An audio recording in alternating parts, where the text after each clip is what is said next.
ঢাকা। আমরা এখান থেকে অনেক কিছু খেলাম। এখানে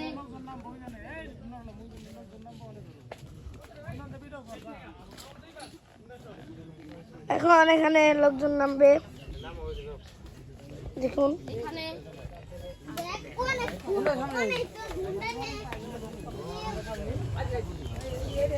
দেখুন কত হুন্ডা, কত মানুষ আসলো।